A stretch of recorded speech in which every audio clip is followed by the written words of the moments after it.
we are going to be joined on stage by Ryne, Bessmer. Alex already kind of alluded to what he's going to talk about, but all about different practice personas and how to talk to those different generations.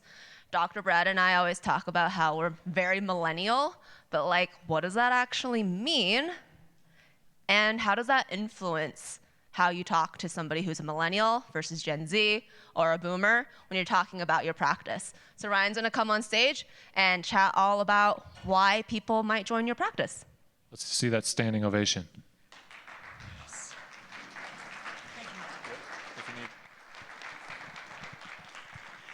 Thanks, everyone. Is this on? You can hear me okay? Awesome. Well, again, my name's Ryne Bessmer. I'm from the great state of Nebraska. Woot woot. And yeah, excited to be here today. Our company is a kind of a standard direct primary care company. We started about 10 years ago. And we work mostly with employer groups, but we got about 20% of our population that's the retail DPC. And when Alex reached out and was like, hey, do you want to talk at Hint Summit? I was like, heck yeah, because I love Hint Summit. And then he said, great, you're going to talk about the different generations. And so I don't have my PhD in generational differences, but I did do some research and have some interesting stuff for us to talk through today. So I'm going to hopefully wrap up with some time for us to have discussion and Q&A. So let's start just by defining the generations. And we're only going to discuss 4 generations today. There's more than this, I learned as I was researching.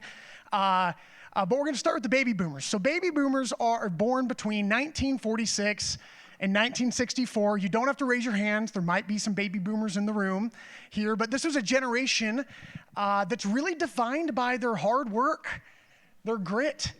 It was the largest generation at its time back in the day before the millennials came around. Largest generation at its time, generation born to the greatest generation, the silent generation that went to fight in the war and came back and made a bunch of babies. And the baby boom came through. And so this is a generation that is characterized by its loyalty. They value stability. And we're going to dig a little bit more into it. But for the highlight, that's your baby boomers. Next, we've got Generation X, the latchkey generation. Anyone ever heard the latchkey generation before? Yeah, I learned that as I was researching this. Latchkey, this is the smallest generation of all of them up there. And, they're called the latchkey generation because it was the first generation that would go home and they'd need their own key to get in the house because mom and dad may not be home. Why? Mom and dad were both working. It's the first generation where that was kind of a thing, where mom and dad were both working, or maybe there was divorce. Baby boomers didn't really have to deal with divorce when they were growing up, but Generation X was the first generation that had to deal with that. Sandwich caregivers, we'll talk a little bit about what that means, but I found it really, really interesting. So those were born between 1965 and 1980. Next is the greatest generation of all, the Millennials. Woot woot. Born between 1981 and 1996. Millennials, you can thank the Millennial generation for avocado toast, for pumpkin spice everything, and we're tech native. We're the first generation that grew up not knowing what it was like to not have a computer at our disposal. And it looked different over the years, but my own personal life, we've always had some sort of a home computing system. So tech native, value driven. We'll talk a little bit more about millennials, but those are between 29 to 44 years old, and then Gen Z. The Zoomers, they're called. This is a generation that has the average attention span of 8 seconds. That's real. And if you were to ask them to send a letter or write a check, they'd probably have to look up how to do that because they may have never done that before. And so each of these generations has its own sort of unique flavor. And I also want to recognize that I don't want to over stereotype here.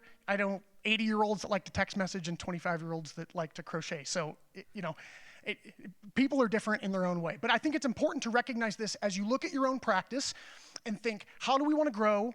What are areas of our practice that we thrive in? What's our standard patient look like? And maybe what are some ideas that we can use to grow in each one of them? So in prepping for this, I was just looking up statistics online, and I found 5 interesting charts that I wanted to share with you all and just discussing how the different generations fit into different categories. And so the first is wearable devices. Split out by generations, what percentage of each generation is actively using wearables? Apple Watch, Whoops, Oura Rings. And this may surprise some of you, it may not others, but Gen Z is obviously, and millennials are equal, above 60% regularly use a wearable device. But what shocked me the most is how many baby boomers and Gen Xers are regularly using these wearable devices. And then I thought, like, well, that kind of makes sense. My dad owns 2 different Apple Watches, one for sleeping, one for during the day. He's a nut about tracking his health, and he's also got one of the rings that he wears around.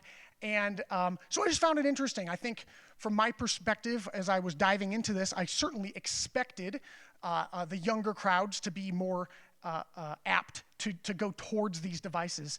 But I think it's important to remember that just because the baby boomers are the oldest generation on this slide doesn't mean that they're not using any form of technology. The next is willingness to share their health data with their provider. This is a really interesting one. Baby boomers, almost 100%, are willing to share their data with their provider, which makes sense. That's the way that they grew up, right? You go to the doctor, you talk about your issues. You go all the way to Gen Z, though, and less than 50% are willing to share their health data with their physician. That's fascinating. Fascinating. And something to keep in mind as you are counseling new patients, going through onboarding, speaking at presentations. If you're speaking to a room of Gen Z and millennials, let's say roughly half, probably don't trust to give you their health data. It's really interesting. I don't know why that is. I mean, we could certainly speculate why that is. Maybe it's they don't know, security protocols, how you're storing it. Maybe it's that they think you're going to judge them if they talk about their health. But I just found this really interesting, that, and a good thing to know about their willingness to share their health data. Use of social media for healthcare decisions. Does this surprise anyone? Didn't surprise me.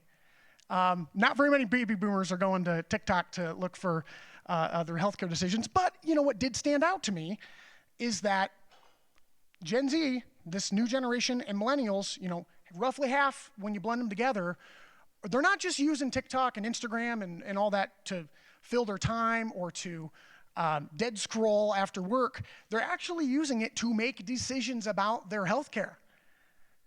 I think about moms. I've got a 20-something-year-old sister, and she's got a brand new baby. And when she's talking about, I've got this going on with my baby and this going on, she doesn't talk about, I talked to my pediatrician, she's like, I went on TikTok, and this is what all the TikTok moms are saying to do, so I'm going to try that, right? Totally different than what previous generations would have done. And that's a trend that we would expect to see continue. And you can harp on that and say that's dumb, but it's just the way it is, that they're using social media for their healthcare decisions.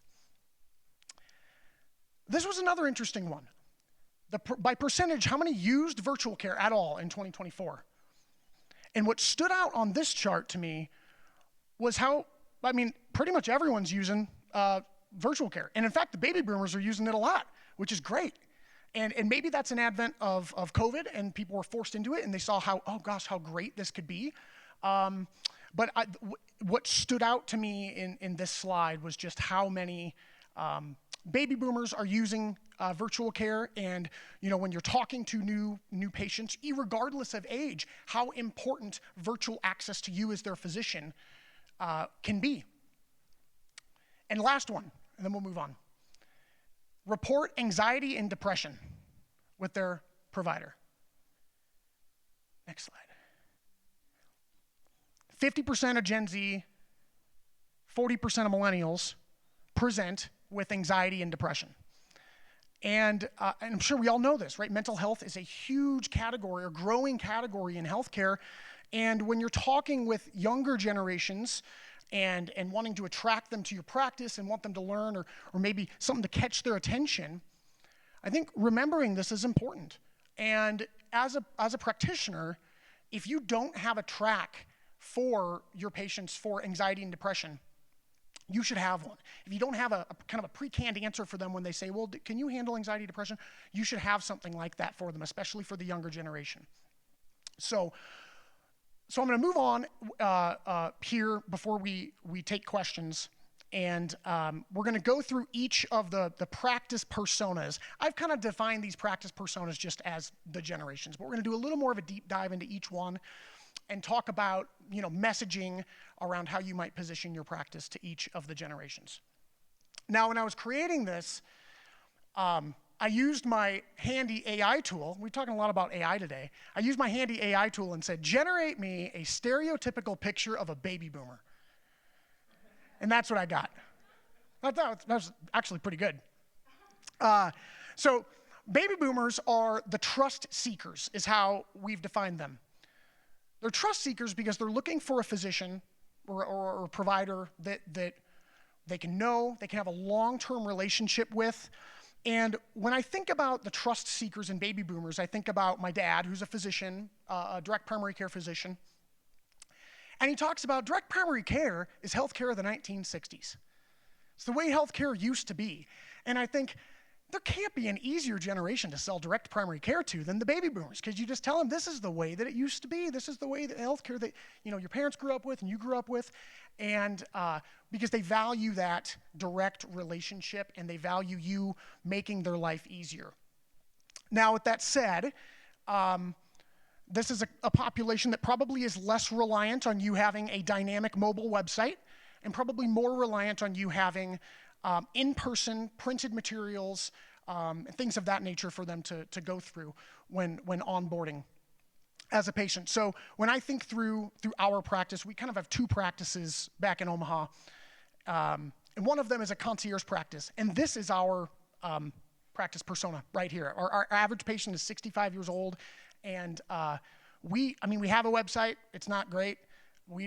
All of our stuff is print in binders. We have a dedicated liaison that kind of walks them through meet and greets and goes through a handout with them and calls them on the phone a week later to follow up with them.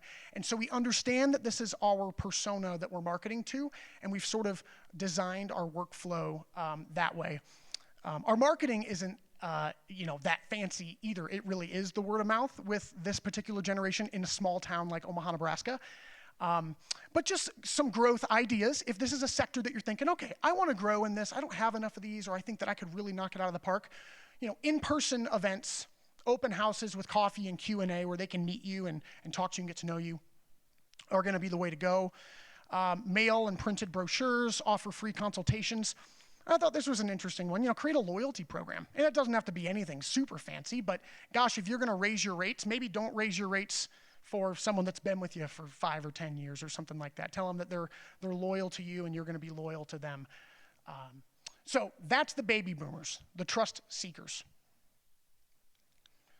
Next, I said, generate me a stereotypical picture of a Gen Xer. It's basically the same guy, but it says just another day in the life of a Gen Xer. And it's moments like this I think AI is really not that good. It didn't look good at all. Again, AI, not me. So this is the latchkey generation. And what's important to them? Transparency, cost control amidst caregiving.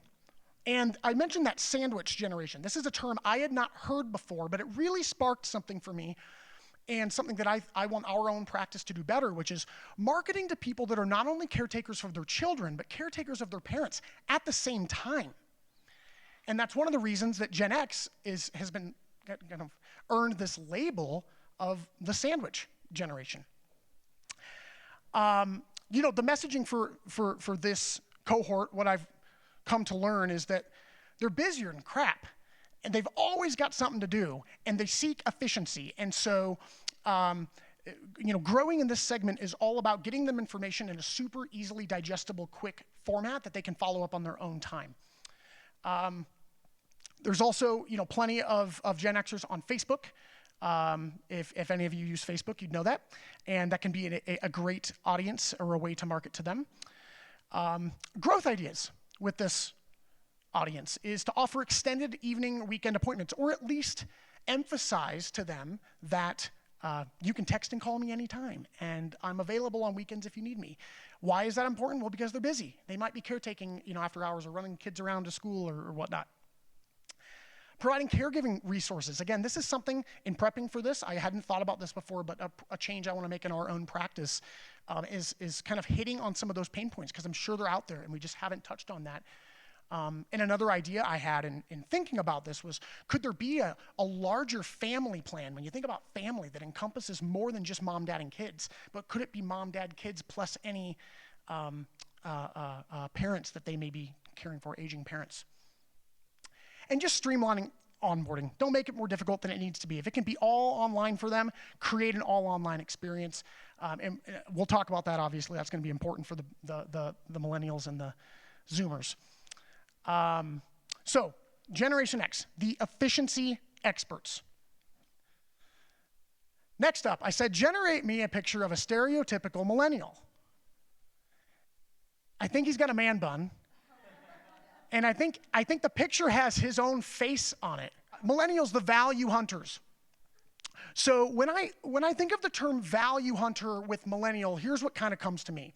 This is a generation that's really good at ingesting a ton of data online when it comes to your competitors, what you offer, what they offer, how it's different, and kind of figuring out how do they feel about this in a quick manner. So they're hunting for value. And the other part of that is, this is a generation that's operating in a world that's, there's inflation, they've got student debt, they've got consumer debt, they're raising children, and spending money is a big thing for them. And so for you to market to millennials, it's important that on any of your materials, you list out why your services are of value to them. It's not just about the personal touch. It's not just about the efficiency of direct primary care, but it's about, look at all the things I can do for you for a low, flat monthly fee. Look at all the things I can do for you for less than you spend on your cell phone bill, and creating kind of that value proposition there. If your website is not mobile friendly, make sure it's mobile friendly for a crowd like this. And if you don't know if your website's mobile friendly, go to it right now and just be like, oh, is this something that would be easy to use?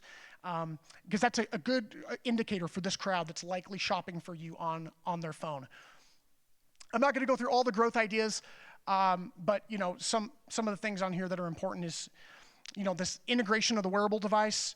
66% of them are, I believe that's right, 66% are wearing some sort of a wearable device, and maybe market that as something that's different about your practice or something unique to you. And to integrate with wearables doesn't mean it has to actually tie in with your EHR, but it might mean that as the doctor, you can talk to them about it, and you can let them know that you understand why they're wearing that device, and maybe you have recommendations on other ones that they could use.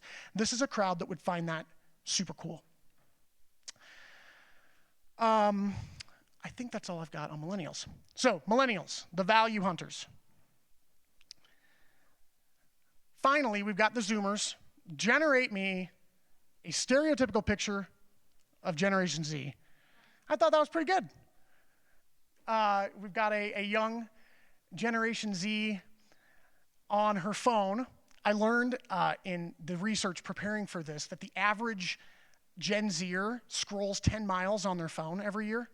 If you think about your phone, it's 6 inches and you scroll, that's 6 inches, and then 12 inches, 10 miles a year on their phone. That's a lot, right? So, and I'm not telling you anything you don't already know, right? We know that this is a generation, and probably many of us, that we spend a lot of time on our phones.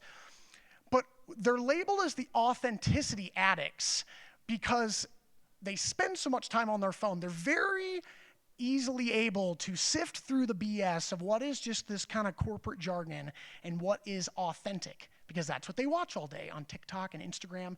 And I like to use the example of if this is a target audience for you, the way to get them is not with a $5,000 corporate video that people come in and there's B-roll and there's scripts that you read and you look all nice.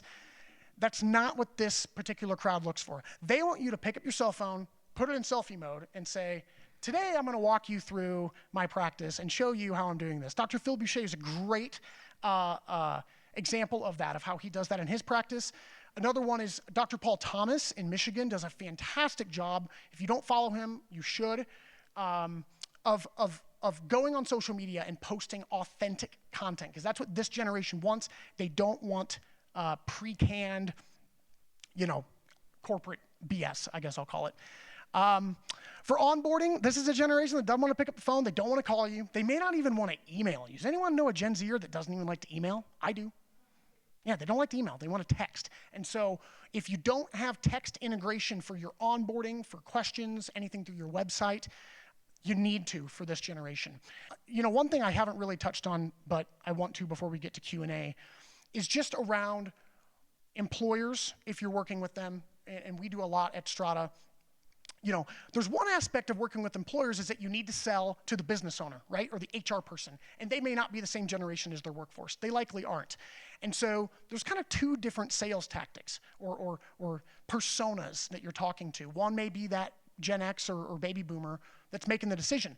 But then you stand up on a stage like this, and there's people sitting out there like you, and it's an open enrollment meeting. And anyone ever been to an open enrollment meeting before for an employer, right? They're kind of boring. But you generally, if you're lucky, you get to stand up and talk about direct primary care. And I would just encourage you next time you do that to remember that your audience is likely full of millennials and Gen Zers. And to tailor your messaging there to make it easy for them that they may not want to stand up and ask a question because they're concerned about something. So make it easy for them to text you afterwards and say, hey, just text this number if you have a question afterwards and you want to sign up. So recall that this applies not only to when you're selling to new patients, but also when you're selling to employees of an employer that you're working with. Last slide before we get to Q&A is just this data from HIT that Alex was nice enough to share with me. And Alex, correct me if I'm wrong, but this was a question that was posed of just generally, how likely are you to enroll in direct primary care after learning about the benefits? And these were the answers. Very likely or somewhat likely. And you can see that the trend in age of I'm very likely to enroll in direct primary care is 25 to 34, 35 to 44. So these are your Zoomers and millennials. And this is the crowd that's looking for the services that you provide.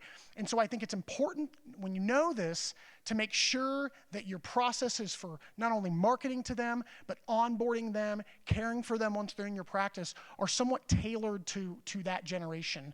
And in other words, you're not asking your Zoomers to call in to make an appointment if there's another way to do that. So with that, we've got 6 minutes left, and I'm going to pause so we can have some questions, and I'm going to ask Alex to come up here and help me answer them.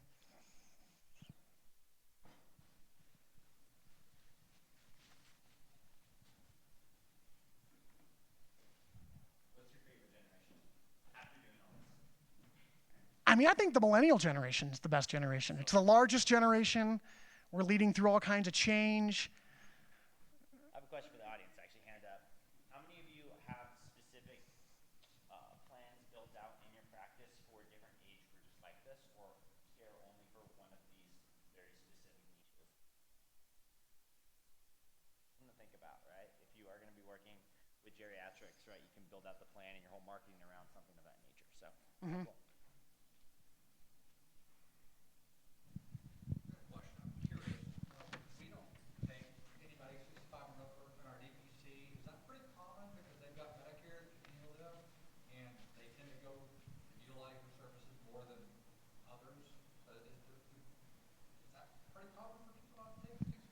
I would say that's probably more common than not in a lot of direct primary care. Sorry, his question was for many practices, is it common to not take patients 65 and older because they want to use their Medicare? And I would say more often than not that is the case. In our specific practice, we've opted out of Medicare, and so we're able to take them, and that hasn't been an issue.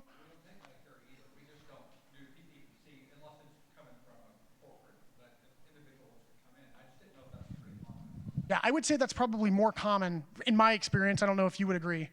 Just speaking from the actual DPC perspective, like as a patient, when I chat with our DPC, they see a number of all ages and they truly are from birth all the way through. And so, yeah.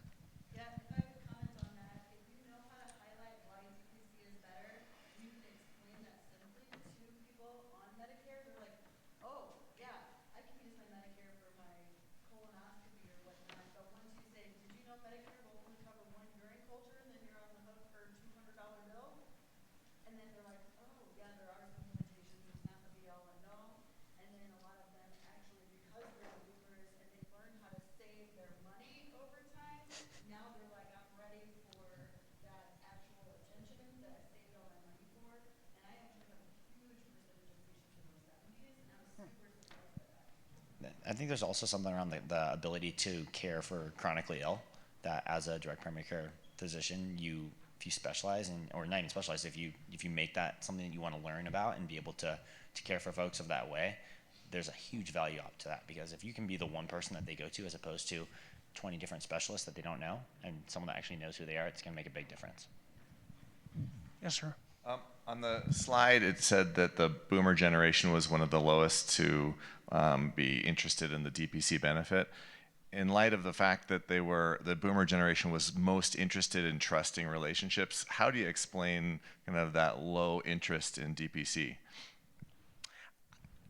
Great question. Yeah. I mean, my gut initial reaction to that is that they may have a pre-established relationship with a physician already that kind of predates this whole direct primary care movement. That's many times kind of what we run into. And the challenge there is like, I know it's a good relationship, but can you get all these things that I can provide and kind of getting them to convert over? So that's my reaction. Yeah, and my similar, but I just think they're skeptical, having gone through it all and being told about this amazing thing that they've never had access to before, and now being told that, oh yeah, you could have had this, right? And they're like, that doesn't exist. I'm not going to make that change. So it could be part of the surveying process as well.